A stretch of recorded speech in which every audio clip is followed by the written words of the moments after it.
Saturday is an absolutely huge game for the Potters. If we win the game, it eases off the pressure a little bit, adds more teams into the relegation fight, and just means that Stoke hopefully can kick on in the next 4 games with the pressure taken off them. But if we draw or even lose to Cardiff on Saturday, you feel it's dragging it down to the final game of the season, where it could simply be us going down or Derby going down, depending on who loses that match. Now, Mark Robins went with an unchanged team to face off against Luton, but didn't see the same performances that he saw as of late. So with that, I think it is the question, does he stick with what he's been going for and keep with an unchanged side, or does he twist? Does he go with a couple of changes just to spice it up a little bit and freshen up the team as well? It's a big game against Cardiff in South Wales. So with that, let's get predicting Stoke's starting 11 to take on Cardiff.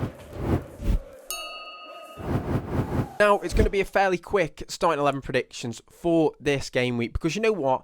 Let's cut out the waffling. Let's not talk about the team news, because we all know who's injured. It's probably going to be Ender Stevens and Josh Wilson-Esbrand. They're you two that are probably out of this in terms of who isn't in contention, So with that, I think you're looking at this. Mark Robins will want to start his best 11. I know that's stating the obvious, but I think, and I know it sounds cliche, so I do apologise, but it's a cup final. We have got 5 cup finals coming up, but in terms of the reality of opponents and in terms of where they are in the league, this one's the 6-pointer as well as the Luton one was.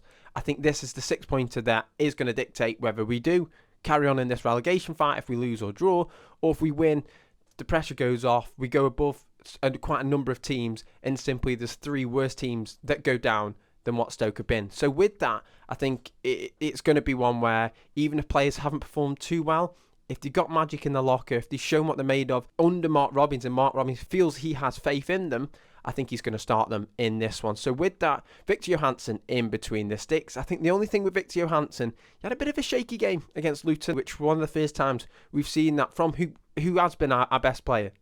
I know you obviously don't want to focus on the negatives, because he has been absolutely superb for us this season. Absolutely insane. Kept us in a number of games, and I'd dread to see how far down we would be in the table if it wasn't for Victor Johansson. But I do think against Luton, he'll maybe not want to look back on that one and go, you know what, right, let's put it to bed. Let's focus on this one, because we all know how good and how much of a saviour Victor Johansson has been. In terms of back 4, you keep it the same. Bocat on the left, Chamadou on the right with Phillips and Wilmot. I think that's our solid back 4. As mentioned last game, you obviously would say Stevens or Bocat would have been the decision, but it doesn't look like Stevens will be available. Of course, wasn't on the bench against Luton, so I keep the same back 4. I think in terms of in that Luton game, I think it was a tough one in terms of we didn't see as much of an impact from the fullbacks. I think Bocat had a better game than what Chamadou did. I think Bocat had a bit more of an impact, and I think that was kind of likewise in terms of Stoke on the left side. Probably were better than what Stoke were on the right side in that Luton game. So I keep it the same. I think it's another one where we know what Chamadou has in his locker, and he'll obviously want to look to show what he's made of, because I think in this game as well, away from home, he's a player that's going to kind of get on crowd nerves, and in terms of home crowd nerves. And I think Cardiff, as we've seen recently, aren't having the best time. Obviously picked up a draw against Preston, but I think they could be easily kind of annoyed and frustrated. And I think Chamadou, the way he plays, gets on the ball, but also can time waste and get in your face and get annoying. I think that's exactly what Mark Robins will be asking from him in this game, as well as the impact that he's been having in the recent performances as well. So that's the back 4 I'm going to go for. I think it's a tough one in terms of the midfield, because I think Berger and Baker are going to start. I think Baker's made that number 10 role his own. I can't see him moving unless obviously you say he's injured or there's an impact that he's had from the Luton game. But as far as I'm aware, there's nothing that's come back in terms of players having an impact from the Luton game. Not that I know, but I meant as in like we didn't see any injuries from it. And then obviously Berger, we know what he brings to the table. So I think the decision for this one is, will Mark Robins go for an unchanged 11? It's between Pearson and Thompson. And don't get me wrong, obviously Thompson came off in the 62nd minute, but I don't think Thompson played too badly at all. There might be people that disagree with me, which is absolutely fair enough, but I think in the game against Luton, he looked to play the ball forward. There was a number of times where he did play that pass where it was forward, and he isn't just looking to play the simple ball. I just think that obviously in this one, will he look to spice it up a little bit? I know I say spice it up, but change it up a little bit, and maybe add the depth of what Pearson could have. Now, I just think it's one where there is obviously a difference between Pearson and Thompson, but I think it's one where Mark Robins has seen consistent performances from both Pearson and Thompson. I just think that with Pearson coming back from that illness, I think he'll then throw him in this one and see what he can do. And that's one of the changes that's made. But there's nothing against Jordan Thompson, because for me, I think I think he does a role that obviously Pearson obviously gets noticed for, because we know how ruthless Pearson is. But I think Thompson does the exact same thing and maybe doesn't get seen as much. And I think in that Luton game, I think there's bits where he could have done a little bit better. But there's a number of times where he picks up the ball, and like say in the Millwall game, he was controlling the midfield. So if he starts in this one and not Pearson, I don't think there's any complaints either. But I think for this one, possibly Pearson being one of the changes that works alongside Berger. As I mentioned, Lewis Baker in that number 10 role, we know what he brings to the table. Less of the waffling from me. We know what he's done. He's absolutely fantastic. I think he's up there for player of the season, even though he spent the first half not even at the club. So with that, him in the 10. I think the next one in terms of attack, that's the big one. And the reason I say that is I think Sam Gallagher hasn't given a reason to be dropped. And I don't think it's a case of being dropped. I think it's just changes being made. And I just don't feel like Sam Gallagher's had a bad game at all. These last two games, he's been a nuisance. He's got involved.